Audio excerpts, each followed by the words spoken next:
아멘. 요나서 말씀을 계속 나누고 있는 중에 지난주에 하나님에게는 틈이 있다 그랬습니다. 그러면서 두 가지 틈에 대해서 이야기했는데, 첫 번째 틈이 부르심에 응답한 사람들을 향한 틈이 있다 그랬어요. 그래서 하나님의 부르심이 무겁고 두렵기는 하지만 그럼에도 불구하고 하나님께서 부르심에 응답한 사람들에게 허락해 주시는 틈이 있기 때문에 그렇게까지 두려워할 일은 사실은 아니다 하는 이야기를 나누었습니다. 요나가 하나님의 부르심에 기어코 응답을 했지요. 어려운 과정을 거치긴 했지만 하나님의 부르심에 응답을 해서 니느웨까지 왔습니다. 니느웨까지 왔는데도 그의 마음은 아직 그렇게 맞득치를 않아요.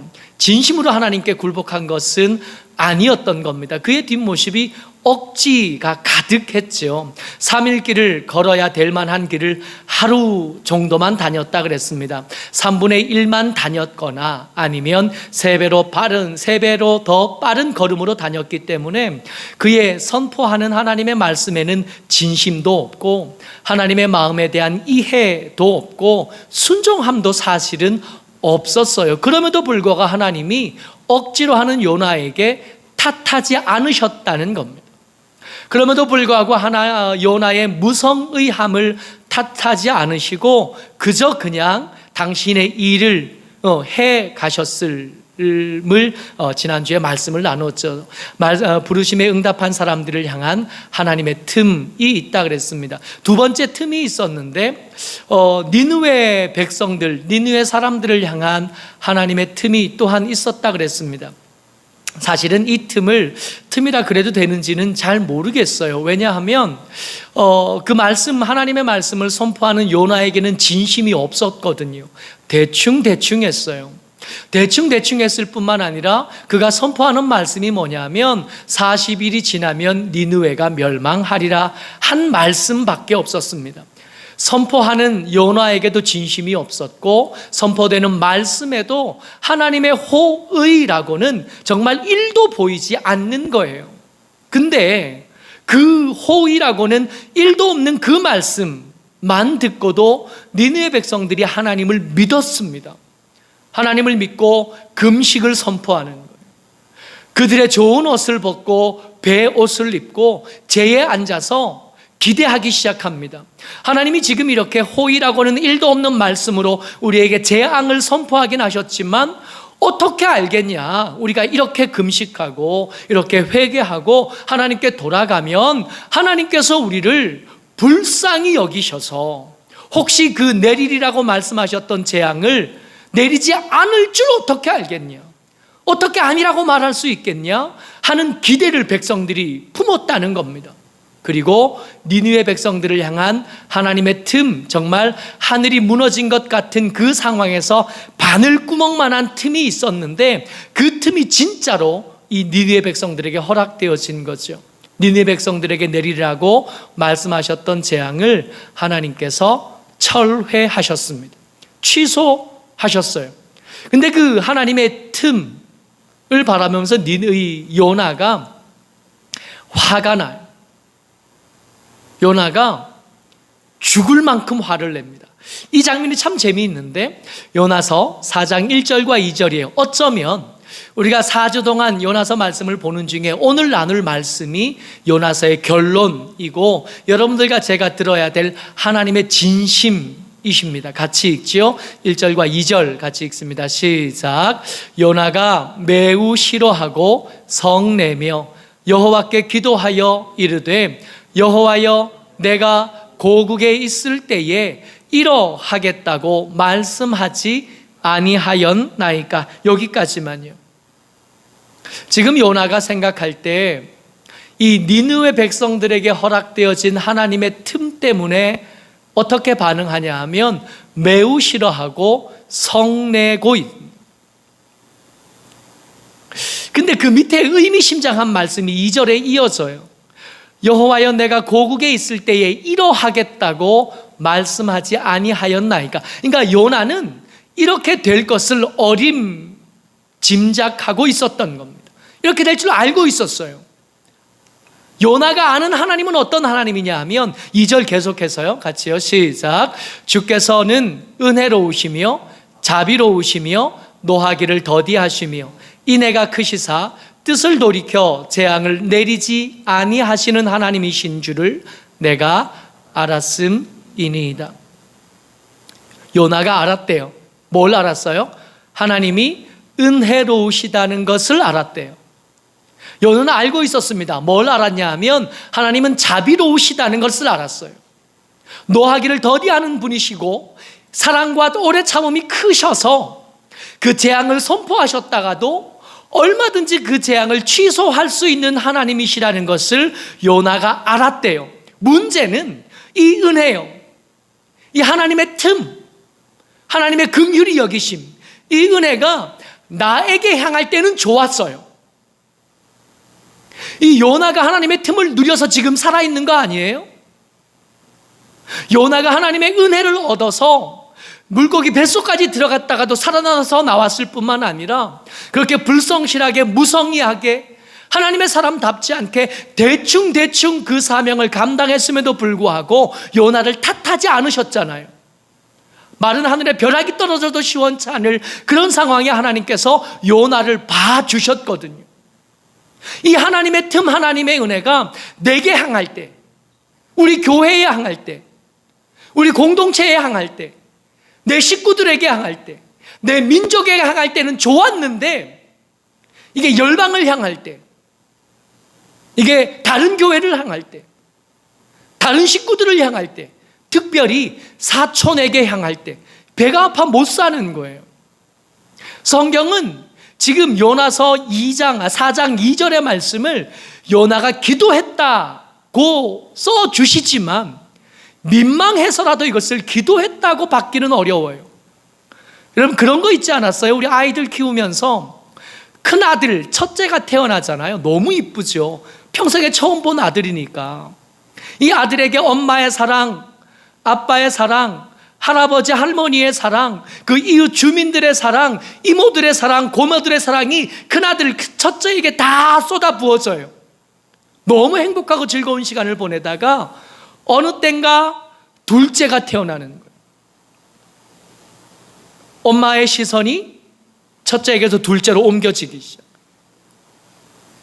아빠의 관심이 둘째에게로 옮겨지기 시작합니다. 할아버지 할머니의 관심이 둘째에게로 옮겨지기 시작하는. 그러면 이 첫째들이 이 나에게만 향하던 사랑이 이 둘째에게로 동생에게로 넘어가니까 질투하기 시작하는. 괜히 꼬집고 막, 괜히 때리고 막, 올라타고 막 그런 일들이 벌어지는 거예요. 둘째를 질투하고 셋째를 질투하는 일이 벌어지잖아요. 이런 걸 뭐라고 부르냐면 응석이라고 불러요. 이 국어사전에 이 응석을 찾아봤더니 속이 시원해질 만한 설명이 들었더라고요. 뭐라고 이게 국어사전에 써놓냐면 어른이 귀여워해 주는 것을 믿고 일부러 어리광을 부리거나 버릇 없이 구는 일, 그게 뭐라고요? 응석이에요. 응석. 요나는 지금 성경에서는 그를 불쌍히 여기시고 여전히 하나님의 틈이 그에게 허락되어져 있어서 요나서 성경에서는 그가 기도하고 있다, 매우 성내며 화내며 기도하고 있다라고 써주고 있지만 차마 이거 민망해서 기도하고 있다고는 읽어지지 않아요. 요나가 하나님에게 응석을 부리는 겁니다. 여러분, 요나는 고국에 있을 때, 본국에 있을 때 하나님께서 재앙을 어쩌면 취소할 줄을 알고 있었어요. 하나님은 이 요나가 내 민족 이야기를 할 때 열방을 바라보시는 줄 알고 있었습니다. 하나님은 원래 그런 분이셨어요. 하나님은 원래 내 하나님일 뿐만 아니라 우리의 하나님이셨고, 하나님은 내 하나님일 뿐만 아니라 우리 부산의 하나님이셨고, 하나님은 우리 부산의 하나님이실 뿐만 아니라 한국의 하나님이시고 전 세계의 하나님이시고 온 우주의 하나님이셨거든요. 원래 그랬어요. 원래 갑자기 하나님의 마음이 바뀐 게 아니에요. 이 요나만, 이스라엘 민족만 바라보시는 하나님이 원래부터 아니셨다고요. 하나님께서 이스라엘 백성들을 애굽에서 출애굽시키신 다음에 그들과 언약을 맺으시면서 이것이 분명하게 선포됩니다. 출애굽기 19장 6절 말씀이에요. 같이 읽습니다. 시작. 너희가 내게 대하여 제사장 나라가 되며 거룩한 백성이 되리라. 너는 이 말을 이스라엘 자손에게 전할지니라. 아멘. 하나님이 이스라엘 백성들을 선택하시면서 선민으로 삼으십니다. 근데 그 사람들에게만 더 큰 사랑을 베푸시겠다, 그 사람들에게만 더 큰 은혜를 베푸시겠다는 게 아니라 그렇게 선택한 이스라엘 백성을 통해서 하나님이 하고 싶으신 일이 있는데 그 일이 뭐냐면 이스라엘 백성들을 제사장 나라가 되게 하고 싶으시대요. 여러분, 제사장은 어떨 때 일을 하느냐 하면 하나님과 백성들 사이에 사이가 나빠졌을 때 일하는 사람이 제사장입니다. 그래서 제사장의 직분이 뭐냐 하면 하나님과 백성들 사이에 관계를 부드럽게 만들고 화해하게 만드는 일을 하는 사람들이 제사장이에요. 그러니까 제사장 나라가 돼야 되니까 이 제사장 나라가 된 이스라엘 백성들은 어디를 바라보고 살아요? 열방을 바라보고 사는 거죠. 이스라엘 백성이 제사장 나라가 됐으니까 하나님의 백성이 된 더 많은 다른 나라들, 모든 민족들을 향하여 하나님의 분노가 저들에게 쏟아지지 않도록, 저들이 하나님이 기뻐하시는 삶을 살아갈 수 있도록 그렇게 둘 사이를 중재해주고 화목해 하는 직분을 얻은 자가 제사장 나라, 제사장인 거거든요. 그러니까 애초에 하나님은 이스라엘 백성들을 향하여 너희들만 은혜를 받은 백성이 아니라 모든 나라, 모든 열방이 너를 통해서 은혜를 받아야 되는 거예요. 근데 요나가 그걸 거절한 거예요. 요나가 우리만 은혜 주십시오, 내게만 은혜 주십시오. 그러니까 요나와 이 하나님의 사이가 얼마나 먼지, 이 둘이 얼마나 다른지 말입니다. 잘 살펴보세요. 이게 요나에게만 있는 모습이 아니라 꼭 우리에게 있는 모습 같아요. 하나님은 열방을 말씀하십니다. 하나님은 저 열방을 향한 하나님의 계획이 있으시고 하나님을 떠난 저 백성들, 저 열방을 향하여 아까워하고 계시는, 어떻게든 저들을 회복시키기를 원하시고 그 일을 위해서 제사장 나라가 된 하나님의 사람들을 쓰고 싶으신데 이 제사장 나라가 된 이스라엘 민족들은 맨날 내 나라만 얘기해요.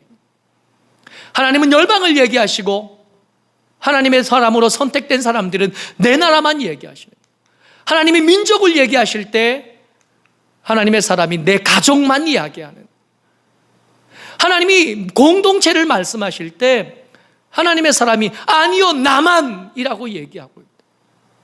이 극단적인 이기주의. 여러분 요즘 들어보세요. 이 전공의들의 파업을 바라보면서 떠오르는 단어는 한 가지밖에 없어요. 이기주의예요. 자기 밥거리를 어떻게든 지켜보겠다는.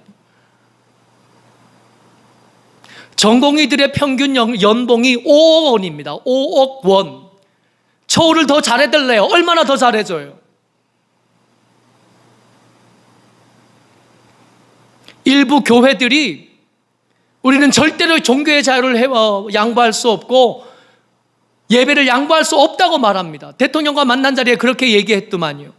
그리고 일부 일간지에다가 예배는 종교의 자유에 속한 거니까 우리는 예배를 포기할 수 없다고 광고를 했더라고요. 그 광고를 보면서 제가 드는 생각은 극단적인 이기주의밖에 보이지 않아요. 그 가운데서 믿음을 찾을 수 없어요. 우리가 예배를 못 드립니까? 우리 지금 예배하고 있잖아요. 영상으로 예배하는 것은 하나님의 인재를 기대할 수 없습니까? 영상으로 예배할 때 우리가 무릎 꿇어 하나님의 임재 앞에 무릎 꿇을 수 없습니까?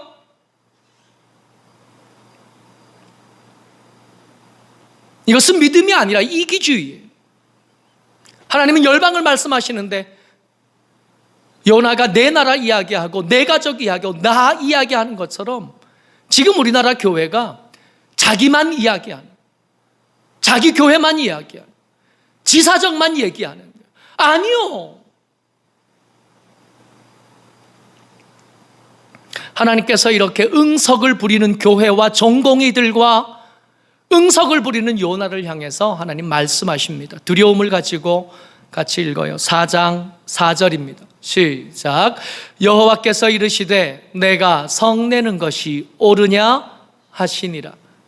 여러분 한번 말씀을 들으면서 생각하시고 염두에 두셔야 됩니다. 우리가 지금 이렇게 분노하고 화내고 있는 것이 진짜 옳은 게 맞는지 하나님께서 물으셨고 이제 우리는 생각하고 선택하고 결정해야 돼요. 자, 한번 염두에 둬봅시다. 요나가 지금 어디에 왔냐면 니느웨에 왔어요. 니느웨에 오는데 그냥 온 거 아니라 억지로 왔잖아요. 이 니느웨까지 요나를 인도해 내기 위해서 하나님께서 하셨던 일들이 있었습니다. 첫 번째, 그에게 미끼를 내미셨죠. 형통이었어요. 마침 니느웨까지 가는 배를 만났고 마침 돈 주니까 태워준다 그랬고 마침 그 배에 탔더니 미끄럼틀이 준비되어 있었죠. 큰 바람이 그 배에 그 배가 있는 바다에 던져졌고 그래서 드디어 형통의 미끼를 물고 큰 바람의 미끄럼을 탄 이 요나가 교실에 도착합니다. 그 교실이 큰 물고기의 뱃속이었어요. 이제 하나님 앞에 매우 성내고 화내며 응석을 부리는 요나에게 두 번째 설득이 시작됩니다. 여러분, 요나서가 얼마나 재미있는지 몰라요. 어쩌면 지금 우리는 이 두 번째 설득을 곧 당하게 될지도 모르겠어요. 그 첫 번째 설득에처럼 미끼가 있었잖아요. 첫 번째 미끼가 뭐였냐면 형통이었는데 분위기도 비슷해요. 미끼가 요나에게 던져집니다. 박농쿨이에요. 여러분, 하나님께서 재앙을 선포하셨잖아요. 그 선포하신 재앙이 40일이 지나면 니느웨가 멸망하리라, 무너지리라 한 말씀이었어요. 이게 진짜 무너지는지 그런지 그렇지 않은지 알려면 며칠 걸려요? 40일 걸리잖아요. 40일이 지나봐야 아는 거 아니에요? 지켜봐야 되는 거예요. 정말 어떻게 되나 요나가 궁금했어요. 화를 내면서 그 니느웨가 내려다보는 근처에 가서 앉았습니다. 앉았는데 이 요나를 그림으로 그릴 때 공통점이 있어요. 항상 이 요나를 그릴 때 어떻게 그리냐면 대머리로 그려요. 요나는 아마 머리카락이 없는 사람이었던 것 같아요. 4장 6절 말씀입니다. 같이요. 시작. 하나님 여호와께서 박농쿨을 예비하사 요나를 가리게 하셨으니 이는 그의 머리를 위하여 그늘이 지게 하며 그의 괴로움을 면하게 하려 하심이었더라. 이제 니느웨가 어떻게 되나 보려고 그 성의 없이 말씀 하루 동안 선포한 다음에 그 옆에 앉았어요. 근데 이게 그 주변이 지금 이라크 제2의 도시 모술 근처가 이 니느웨가 있는 것이거든요. 그 니느웨 근처에 여러분 사막이에요. 뜨거운 햇볕이 있는 그것이니까 거기 앉으려니까 아마 요나가 얼기설기 대충 해를 가릴 수 있는 곳 40일을 기고서 거기서 버텨야 되니까 그래서 그리고 있었던 거죠. 그렇게 있는 중에 하나님께서 그 초막 위에다가 박농쿨을 자라게 하신 겁니다. 이게 하나님의 기적이에요. 왜냐하면 거기에 박농쿨이 잎이 넓은 마치 호박잎 같은 잎이 넓은 식물이거든요. 여러분, 잎이 넓은 식물이 사막에 자란다고요? 사막에 뭐 자라요? 선인장 잎이 바늘처럼 수증기가 습기가 잘 증발되지 않는, 그러니까 그 사막에 박낭쿨이 자란 것만 해도 이거 특별한 일인 거예요. 보통 일이 아니에요. 그러니까 너무너무 감사하지. 야, 하나님의 은혜가 여전히 내게 있어. 그래도 니느웨에게 주어지는 하나님의 틈은 안 되지. 그러면서 이제 앉아 있는 거예요. 이게 초막을 대충 짓기는 했지만 그걸로 부족했는데 그 위에 이제 박농쿨이 덮이니까 얼마나 좋아요. 미끼였던 거예요. 조심하세요. 뭔 일이 잘 되잖아요. 하나님의 일을 안 하고 있는데 하나님의 부르심에 거절하고 있는데도 일이 잘 되면 이게 좋은 게 아니에요. 이게 미끼야, 미끼. 하나님께서 주시는 미끼. 미끼 다음에 나타나는 게 뭐냐 하면 미끄럼틀이잖아요. 이게 쓸려 교실까지 도착하게 되는 두 번째 미끄럼틀입니다. 4장 7절이요. 시작. 하나님이 벌레를 예비하사 이튿날 새벽에 그 박농쿨을 갉아 먹게 하심에 시드니라.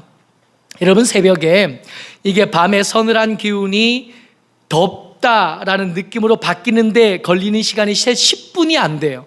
그렇게 밤에 춥다가도 밤에 이렇게 서늘하게 느껴지다가도 해가 뜨면 그 선을 하던 느낌이 없어지고 왜 이렇게 더워라고 말하는데 채 10분이 걸리지 않습니다.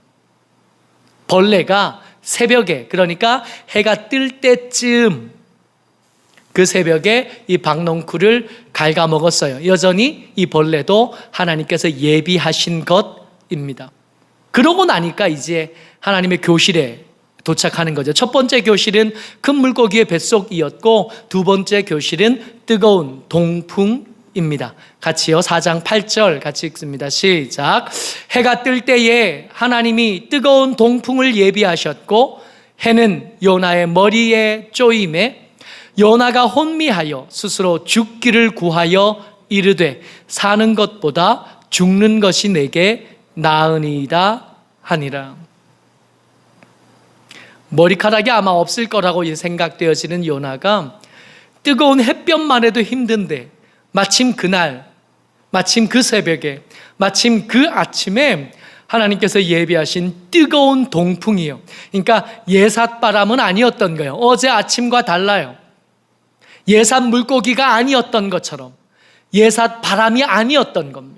그 뜨거운 바람이 불어오는데 그 뜨거운 동풍이 부는 중에 요나가 생각하는 거예요. 야, 이거 죽는 게 차라리 낫겠다.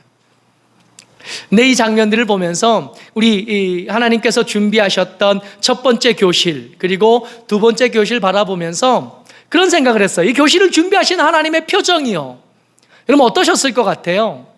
하나님의 분노하심, 하나님의 진노하심, 그거 아닌 것 같아 보여요. 얼마든지 기꺼이 내가 너 가르칠 수 있어.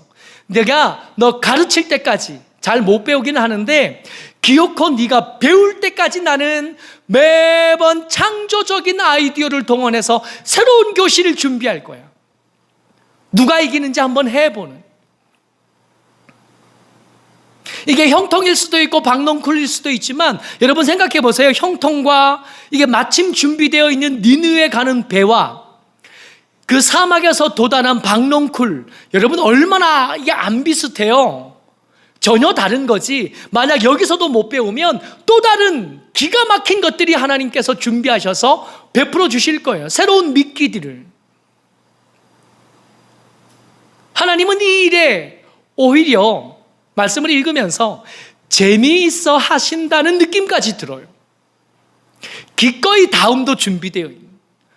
얼마든지 그 다음 두 번째 지금 2탄 보는데 3탄도 있고 4탄도 있고 5탄도 있고 10년도 좋고 20년도 좋고 우리에게야 시간이 한정되어 있지만 하나님에게는 무한의 시간이 있으시니까, 하나님에게는 무한의 아이디어가 있으시니까, 하나님은 기묘자요 모사시니까, 놀라운 기획자이시니까 얼마든지 새로운 아이디어를 동원할 수 있어.